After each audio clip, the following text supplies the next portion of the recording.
Pablo Escobar, 1949–1993. Pablo Escobar was a Colombian drug lord whose ruthless ambition, until his death, implicated his wife, daughter and son in the notorious Medellin Cartel. Who was Pablo Escobar? Pablo Emilio Escobar Gaviria was a Colombian drug trafficker who eventually controlled over 80% of the cocaine shipped to the U.S., earning him the rank of one of Forbes Magazine's 10 wealthiest people in the world. Escobar entered the cocaine trade in the early 1970s, collaborating with other criminals to form the Medellin Cartel.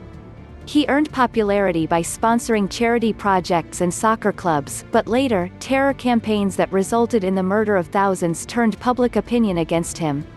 Early life. Escobar was born on December 1, 1949, in the Colombian city of Rionegro, Antioquia. His family later moved to the suburb of Envigado. Escobar came from a modest family. His father worked as a peasant farmer while his mother was a schoolteacher. From an early age, Escobar packed a unique ambition to raise himself up from his humble beginnings. Escobar reportedly began his life of crime early, stealing tombstones and selling phony diplomas. It wasn't long before he started stealing cars, then moving into the smuggling business. Escobar's early prominence came during the Marlboro Wars, in which he played a high-profile role in the control of Colombia's smuggled cigarette market. This episode proved to be a valuable training ground for the future narcotics kingpin. Escobar's wife, son and daughter. In 1976, Escobar married 15-year-old Maria Victoria Henao. The couple had 2 children together, a son, Juan Pablo, and a daughter, Manuela. Today Escobar's son is a motivational speaker who goes by the name Sebastian Marroquin. Marroquin studied architecture and published a book in 2015, Pablo Escobar, My Father, which tells the story of growing up with the world's most notorious drug kingpin. He also asserts that his father had committed suicide. Medellin Cartel. It wasn't by chance that Colombia came to dominate the cocaine trade. Beginning in the early 1970s, the country became a prime smuggling ground for marijuana. But as the cocaine market flourished, Colombia's geographical location proved to be its biggest asset.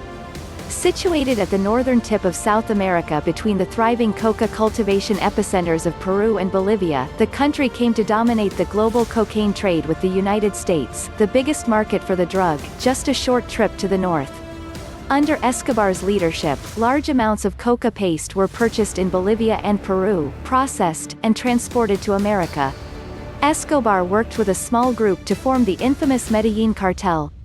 By the mid-1980s, Escobar had an estimated net worth of $30 billion and was named one of the 10 richest people on Earth by Forbes. Cash was so prevalent that Escobar purchased a Learjet for the sole purpose of flying his money. At the time, Escobar controlled more than 80% of the cocaine smuggled into the United States. More than 15 tons were reportedly smuggled each day, netting the Medellin Cartel as much as $420 million a week.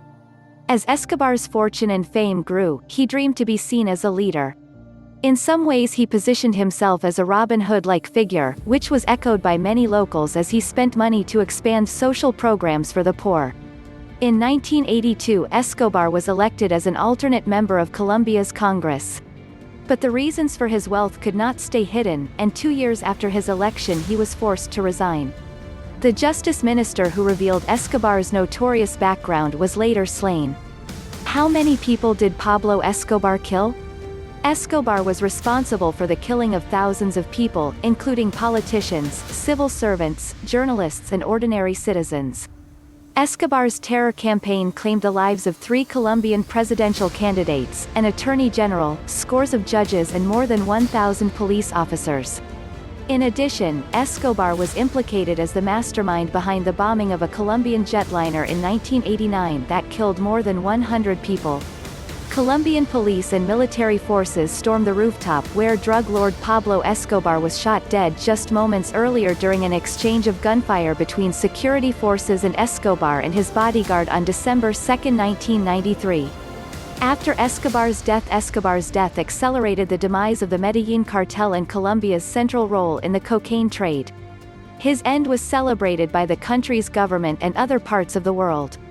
His family was placed under police protection. Still, many Colombians mourned his killing. More than 25,000 people turned out for Escobar's burial. He built houses and cared about the poor, one funeral goer stated at Escobar's funeral in a story reported by the New York Times. In the future, people will go to his tomb to pray the way they would to a saint. The end. Thanks for watching.